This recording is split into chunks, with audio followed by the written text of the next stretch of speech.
The woman pounded on my car window like she was trying to break in. I hadn't even turned off the ignition yet. "You can't park here, sir.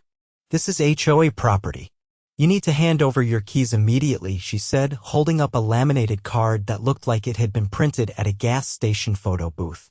I glanced at the badge-shaped sticker on her shirt. It said Community Enforcement Officer, HOA Security. I could barely hold back a laugh. "My name's Felix Johnson. I've been a state trooper for 17 years. But today, I was off duty, out of uniform, and just trying to visit my cousin who just moved into this suburban HOA nightmare. I was in plainclothes cargo pants, hiking boots, and a hoodie. I looked more like a contractor than a cop. I rolled down the window halfway. "Excuse me," I said. She repeated louder this time. "You're parked in a red zone. That's a violation. And per HOA protocol, we're impounding unauthorized vehicles. Hand me your keys." Two other people stood behind her. A skinny guy and a heavy-set man, both wearing matching navy polos with HOA Security Patrol stitched in crooked yellow thread. They were doing their best impression of cops, down to the mirrored sunglasses and utility belts, except theirs had walkie-talkies and what looked like dollar store flashlights. The woman leaned in closer. "I'm Janice, Vice President of the Briarwood Villas HOA. You're about to be cited and towed, and that vehicle will be held until the fine is paid." I turned off the ignition and stepped out. I'm 6'2", not that height should matter, but Janice took a step back the second she saw me stand up straight. "You're not impounding anything," I said calmly. "This is a public street, and unless you're sworn law enforcement, you don't have the authority to demand anything from me." Her nostrils flared. "We have jurisdiction in this neighborhood. You're interfering with a private community enforcement action." "Jurisdiction?" I raised an eyebrow. "You talking like this is a crime scene?" "It is when people like you think you're above the rules," she snapped. "You'll be fined $700. If you don't pay, we'll put a lien on your cousin's house." That's when something clicked. My cousin told me about some sketchy stuff going on with the HOA here, made up citations, threats, even a neighbor whose garden got bulldozed because it violated landscaping guidelines. I looked at Janice's badge again. "Is that even registered security?" "It doesn't need to be," she said. "We're empowered by the HOA bylaws." I pulled out my wallet, flipped it open, and showed them my real badge. "State Trooper. You're impersonating law enforcement, illegally attempting to seize private property, and threatening financial retaliation under false authority." Janice went pale. The two fake security goons behind her took a step back. "You're bluffing," she muttered. I pulled out my phone. "You want to test that theory? I can have 2 real officers here in 5 minutes. Or you can walk away now before this turns into a criminal investigation." But Janice wasn't done. Not even close. Her lips curled into that classic Karen rage grin. "You think you're going to scare me?" she hissed. "This neighborhood listens to me. You just wait." I knew right then, this wasn't about parking. This HOA was running a racket and Janice was the queen of it. I wasn't going anywhere. Janice's heels clicked furiously against the concrete as she stormed off down the sidewalk, muttering something under her breath. The 2 HOA wannabes shuffled after her like schoolboys who realized they just lit a firecracker inside the principal's office. I shook my head, took a quick photo of the fake badge she'd flashed earlier, and headed up the walkway toward my cousin's house. I hadn't even reached the door before I noticed 3 laminated violation notices taped to his garage, all with different dates. All scribbled with identical handwriting. One of them was for improper trash receptacle placement. Another cited excessive lawn edge overgrowth. The third just said, non-compliant mailbox color. I rang the bell. A moment later, Kyle opened the door, rubbing sleep from his eyes and wearing scrubs. "Night shift." I knew that look. "They already got to you?" I asked, pointing toward the notices. He sighed. "That's the 2nd round this week." I filed an appeal and got denied in less than 12 hours. They said my mailbox clashed with the neighborhood aesthetic. "You just moved in." "I know." That's what I said. They told me buying the house means agreeing to all active enforcement policies. Whatever that means. I stepped inside, noting the still-packed boxes and a half-assembled coffee table in the living room. Kyle plopped down on the couch and gestured toward a padded envelope on the kitchen counter. They slipped that under my door yesterday. I opened it. Inside were 4 printed photos, all of his car, parked in his own driveway, taken from different angles. A sticky note was attached to one. Unauthorized overnight vehicle storage. Fines pending. They said my car obstructs visual uniformity. I didn't respond. I didn't have to. My focus went to the corner of each photo. The same white SUV appeared in the background of every shot, parked across the street. It had a small dome on its roof, some kind of camera, probably. Surveillance. Do you know who owns that SUV? I asked. Kyle nodded. Janice. She calls it the compliance cruiser. I clenched my jaw. You got a copy of the HOA bylaws? In the welcome packet. Top drawer in the kitchen. I opened the drawer and pulled out a thick stack of paper bound with a plastic coil. A yellow sticky note was stuck to the front cover. Living by the code, Briarwood Villas HOA Covenant Guide. I flipped through it. Over 100 pages. A lot of vague language and contradictory rules. But buried near the back, something caught my eye. A clause titled Enforcement Privileges, which stated that violations could only be issued by licensed code enforcement officers or third-party contractors approved by the city. These fake security badges? They weren't listed anywhere in the appendix of approved personnel. That's when I knew they'd gone too far. This wasn't just overreach. It was outright fraud. I pulled out my phone and called a contact at the state licensing board. Raul answered on the second ring. Raul, it's Felix. You got a minute? Sure. What's up? You ever heard of private community enforcers operating under fake credentials? Specifically in Briarwood Villas. He paused. Can't say I have. Why? I gave him a quick rundown: the impersonation, the photos, the citations, the threats.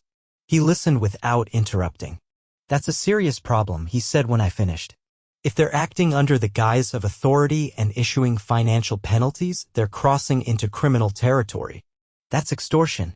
Possibly wire fraud if they're processing payments online. Got documentation? Plenty. I'll send you copies. After hanging up, I turned to Kyle. You still got that letter they sent about the fines? He grabbed his laptop, opened his email, and pulled up the message. It came from an address ending in @briarwoodcompliance.org. I clicked through to the payment portal.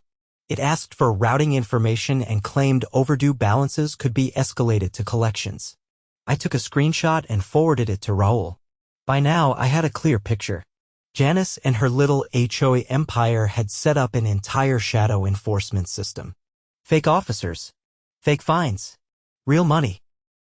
And no city oversight. Kyle leaned over. You think we can fight this?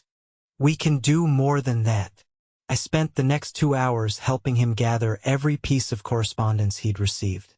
Emails, physical letters, even text messages from a number labeled HOA enforcement alerts. We scanned and sorted everything by date. I flagged several items that violated state ordinances around private debt collection. By late afternoon, I had enough to file a formal complaint. But I wanted more than paperwork. I wanted to catch them in the act. So we set up a camera. Not one of those little doorbell things. I brought in a full HD rig I used for my off-duty investigations, motion-activated, night vision capable, with a wide-range mic. We mounted it in the garage window, angled perfectly at the street. Then we waited. The next morning at 5:42, the white SUV crept down the block with its lights off. It stopped directly across from Kyle's driveway. A man got out, clipboard in hand, and walked up to the mailbox. He crouched, took a photo, then slapped another violation notice on the post. Then he did something stupid. He walked up the driveway and tried to peek through the blinds in the kitchen window. The camera caught everything. I called Raul again. Got something for you, I said. Caught one of their officers trespassing before sunrise. He was checking for violations. Send it over, Raul said. We're opening an investigation. By noon, I heard from another contact, a city code compliance officer named Maya. She'd gotten wind of the video and called me directly. I've been hearing complaints about Briarwood Villas for months, she said. But they always claimed to be operating under a private charter. We couldn't act without hard evidence. You've got it now, I said. And there's more if you dig. I'll be filing for a cease and desist against their enforcement arm.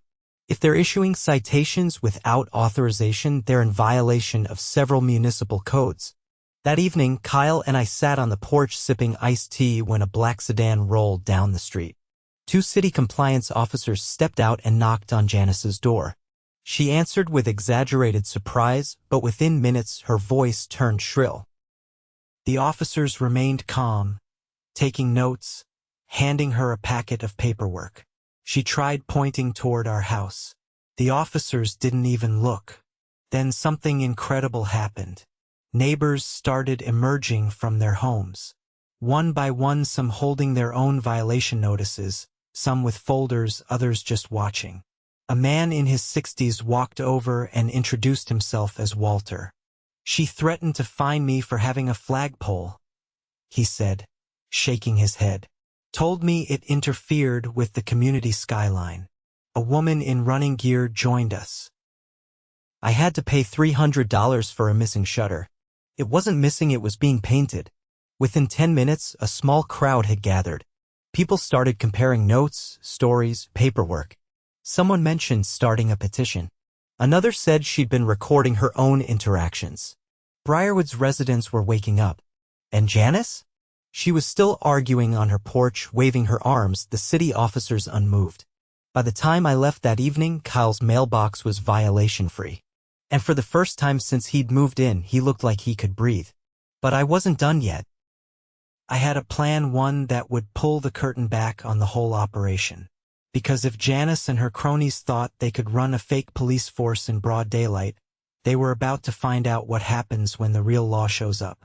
The next morning, I drove back to Briarwood Villas and parked 3 blocks away from the main entrance. I wasn't going to give Janice or her compliance cruiser a second chance to tail me. Instead, I cut through a greenbelt trail that looped behind the neighborhood. It led out near Kyle's backyard, where he was already outside, raking up leaves. "You're early," he said. I didn't sleep much. I handed him a folder. Inside were printed affidavits from 5 residents who had already agreed to file formal complaints through the city's Legal Services Division. Each one described a separate incident: unannounced property inspections, threats of liens for fabricated infractions, and unauthorized fees that bypassed any official HOA bank account. One of the affidavits even included a scanned invoice with a payment address linked to a private P.O. box in another town, Redbridge, over 20 miles away. Kyle flipped through the pages. "So it's not just here." "Nope." I traced the business registration for Briarwood Compliance Services. It's not even listed under the HOA. It's registered under a private LLC. Guess whose name is on the filing? "Don't tell me." "Janice Elliott," I said. "But it gets better. She's not the sole owner. There's a second name on the LLC paperwork. Derek Holt." Kyle blinked. "That's the guy who dropped the violation on my mailbox." "Exactly. And he's not a licensed contractor or code officer. He's a former pest control technician whose license expired 2 years ago. I ran him through the state registry." Kyle looked toward the street. "How does someone like that end up running a compliance agency?" "They made one up." I pulled out a small device from my duffel bag and handed it to him. It looked like an ordinary car key fob, but it was a low-range RF scanner, the kind used to pick up undocumented surveillance signals. Kyle's eyebrows lifted as he turned it over in his hand. "They've got cameras posted in more places than you think," I explained. "I picked up 6 separate feeds last night. None of them are registered with the city or disclosed in the HOA's security policy. That's a violation of state privacy law." We walked around to the front of his house, where I pointed out a small device hidden in the streetlight across from his driveway. It was a flat black circle barely the size of a drink coaster, mounted at an angle that conveniently covered his garage door. Kyle stared at it. "That wasn't there last week." I nodded. "They're not just watching for violations. They're monitoring daily routines. When cars leave, when trash bins go out, when deliveries happen. I've seen setups like this before, mostly in investigations tied to insurance fraud or private surveillance scams. Kyle looked sick. We're being spied on inside our own neighborhood. Not just you. I found similar devices on Willow Drive and Cedar Hollow Lane. That's at least 14 houses under surveillance. I've already forwarded the footage to city records. He ran a hand over his face. So what now? We build the case, I said. And we push it to the district attorney. As we talked, a woman walked up from the sidewalk. She wore a windbreaker, sunglasses, and carried a thick stack of folders clipped together with binder rings. She looked like she meant business. I'm looking for Felix Johnson, she said. I stepped forward. That's me. She flipped open a badge wallet. Detective Rena Morales, White Collar Crimes Division. I got your files this morning. You're not exaggerating. This HOA's crossed every line in the book. I shook her hand. Glad to hear the DA took it seriously. Not just seriously. We've been sitting on a backlog of complaints from this area for over a year. Everything from wire fraud to illegal surveillance to elder coercion. Up until now, we didn't have a direct witness with law enforcement credentials willing to testify. You do now. She gave a nod and turned to Kyle. You the homeowner? I am. Would you be willing to give a formal statement? Kyle looked at me, then back at her. Every word. Detective Morales handed him a business card. I'll schedule a time. Meanwhile, we're coordinating with the city attorney to file an injunction against the enforcement arm of the HOA. If they issue another fine, seize another payment, or trespass again, they'll be in violation of a court order. She turned back to me. I need to see the original footage you collected. It's all on a solid-state drive. Labeled and time-stamped. Perfect. Once we cross-reference it with the resident reports, we'll have grounds for a fraud investigation. As she walked back to her car, a woman from across the street stepped onto her porch. She wore a bathrobe and held a steaming mug. Her voice carried over clearly. Are they finally taking that witch down? Morales paused. If everything checks out, yes. The woman raised her cup in a silent toast. I spent the next 4 hours knocking on doors. With Kyle's help, we gathered 14 more affidavits. One homeowner showed me a forged inspection report claiming his back porch was structurally unsafe. The kicker? The inspector listed on the report had died 2 years ago. Someone had taken his license number and reused it. Another resident, a retired nurse, showed us her bank statements. She'd been paying monthly compliance dues on top of her standard HOA fees, dues that were never recorded in her HOA ledger. That money had been going to a separate account under the same P.O. box in Redbridge. By the time the sun dipped below the rooftops, we had over 20 residents ready to testify. That night, I got a call from Detective Morales. We pulled up the LLC's financials, she said. Over $90,000 have been funneled through their enforcement company in the last 12 months. None of it declared. None of it taxed. That enough to move forward? It's more than enough. We're filing for warrants in the morning. The next day, 2 unmarked cars appeared at the Briarwood Villas HOA office, really just a leased storefront next to a dry cleaner. Janice arrived 15 minutes later, dressed in a pantsuit and carrying a leather briefcase. She didn't even make it through the front door. The detectives intercepted her on the sidewalk. I watched from my car down the street as they served her with 3 warrants, one for financial records, one for surveillance equipment, and one for personal devices. Janice tried to argue, but the officers didn't flinch. Within 5 minutes, she was in the back of an unmarked Impala, staring straight ahead like someone who had finally run out of corners to hide in. By noon, a city crew was removing the unauthorized cameras from the light poles. Residents gathered on the sidewalks, watching as the devices were dismantled. Some clapped. Others just looked relieved. A few took pictures, whispering to each other like they were witnessing the end of a long siege. Kyle and I stood by his mailbox, watching it all unfold. I can't believe it, he said quietly. Believe it, I said. But don't think it's over yet. There's going to be a forensic audit. They'll dig into everything: payments, communications, even the election that put Janice in charge. He shook his head. You think she rigged it? I think she built the whole system to protect herself. But now, the system's turning on her. The following week, the city released a public notice. All fines issued by Briarwood Compliance Services were officially voided. Residents were encouraged to file claims for reimbursement. A temporary administrator was appointed to oversee the HOA while the legal process played out.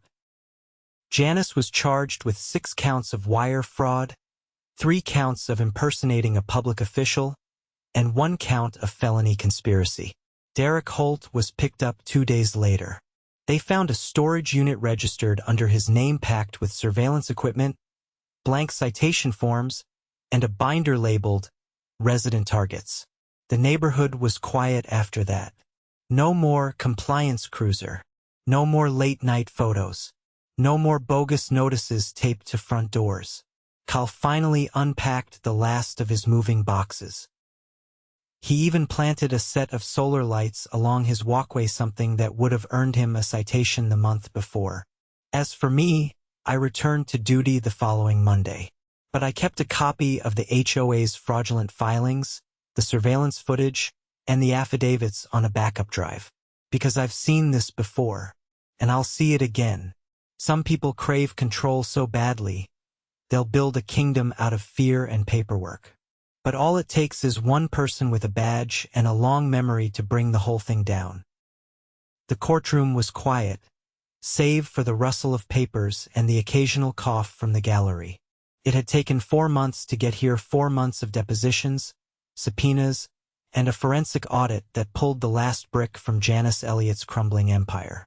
Now, there she sat at the defendant's table, flanked by a pair of defense attorneys in suits that probably cost more than her SUV.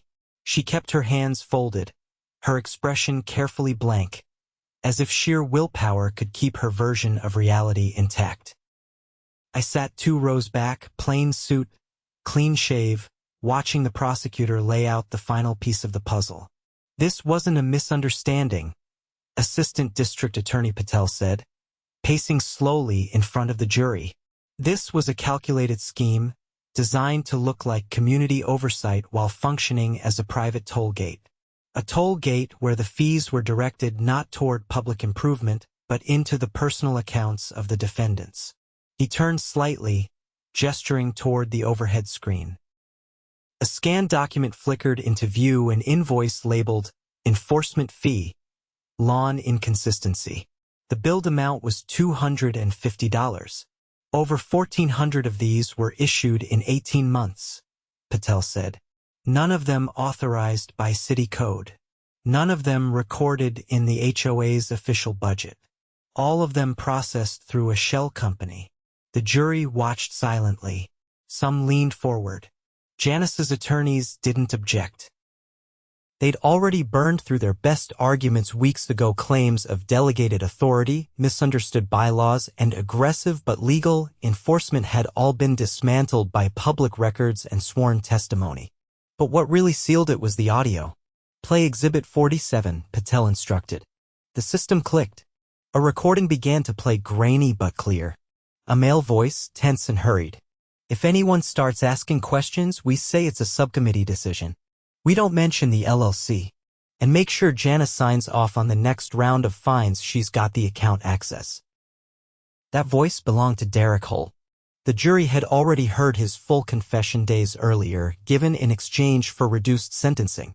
He had flipped quickly once he realized Janice had excluded his name from the business's final tax filings, leaving him exposed to fraud charges. After the audio ended, Patel turned back to the jury. This wasn't community maintenance. It was a self-serving racket built on fear and fake authority. The judge called for a recess and the courtroom slowly emptied. I stepped into the hallway where a few familiar faces waited, residents from Briarwood Villas who had shown up to watch the final proceedings. Cal stood among them, no longer looking like a man at odds with his own neighborhood. He'd become a kind of informal spokesperson for the entire ordeal, helping others navigate the appeals process once the city opened claims for restitution. He leaned against the wall, arms folded. You think the jury's already made up their minds? I nodded. They made it up halfway through the audit report. The rest is just formality. A woman to our left, a retired librarian named Patricia, let out a breath. I saw Janice in the grocery store last week. She acted like she didn't recognize me. She probably didn't, Kyle said. She never saw us as people, just accounts. I stepped away to take a call from Detective Morales. Her voice was crisp, direct. Judge signed the second warrant, she said. We're moving on the storage unit in Redbridge. The one Derek didn't mention in his statement. I narrowed my eyes. There's another one? Anonymous tip came in last night. Said there's a locked bin labeled policy archive. Could be nothing. Could be shredded documents. But we're checking it out. I thanked her and hung up. Across the hall, one of Janice's attorneys was pacing, phone pressed to his ear. His tie had been loosened, shirt slightly untucked. Not a good sign. Back in the courtroom, the jury filed in after deliberation. It hadn't even taken them 2 hours. The foreman, a school principal from East Mulberry, stood and read the verdict. On count 1, guilty. Count 2, guilty. Count 3, guilty. Each charge landed like a nail in the coffin: wire fraud, impersonation of a public official, criminal conspiracy, unlawful surveillance, misuse of community funds. Janice didn't flinch when the final count was read. She just stared straight ahead as if trying to will herself invisible. The judge announced sentencing would be scheduled the following month. Until then, she'd be held without bail pending further investigation into the second storage unit. Outside the courthouse, reporters gathered along the steps. A few residents gave statements. Kyle didn't speak to the cameras, but he did speak to me. She ruined a lot of people's sense of safety, he said. Not just with the fines, but with the way she made us doubt each other. Fear tends to do that, I said. Makes people stay quiet. Look the other way. He looked over toward the press. What happens to the HOA now? There's a court-appointed trustee overseeing it for the next year. They're rewriting the charter from scratch. New elections, full transparency, published budgets. Think it'll hold? With the right people? Yeah. Over the next few weeks, things changed fast. The city ordered a full audit of every HOA in the county, starting with those that used private enforcement firms. Several shut down their compliance divisions voluntarily. New proposals were drafted for state legislation to restrict surveillance equipment in residential neighborhoods unless registered through law enforcement. Briarwood Villas held its first open town hall in over 2 years. I attended as a guest, standing in the back while residents debated landscaping regulations and mailbox sizes, not out of fear, but because they genuinely cared about the look of their community now that they actually had a say. A woman stood at the front and suggested a community garden. A teenager proposed converting one of the vacant lots into a dog park. No one shouted. No one took notes on a clipboard. The biggest surprise came a week later when Detective Morales called again. You're going to want to hear this, she said. We found documents in the second storage unit. Hard copies of internal memos, real amateur stuff. But there was one folder labeled Phase 2. My stomach tightened. What did it say? They were planning to expand. Same model, different name. Already had paperwork filed for another compliance agency, this one targeting a senior condo complex in Baytree. I ran a hand over my chin. Was Janice listed on the paperwork? No, but it was her handwriting. Same phrases, same formatting. We found a draft of a board appointment letter with her name at the top. Dated 3 months from now. So she was planning this before the first cracks even showed. Exactly. We're opening a new case. But this time we're ahead of it. After the call, I sat on my porch for a while, watching the sun dip behind the trees.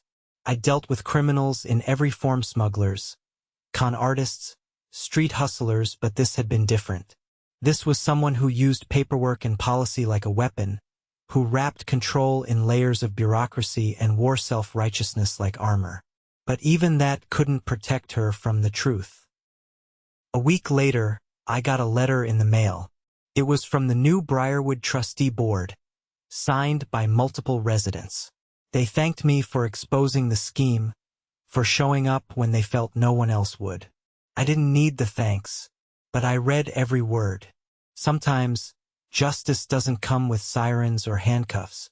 Sometimes it shows up in a courtroom, in a folder of receipts, in a neighbor finally speaking up.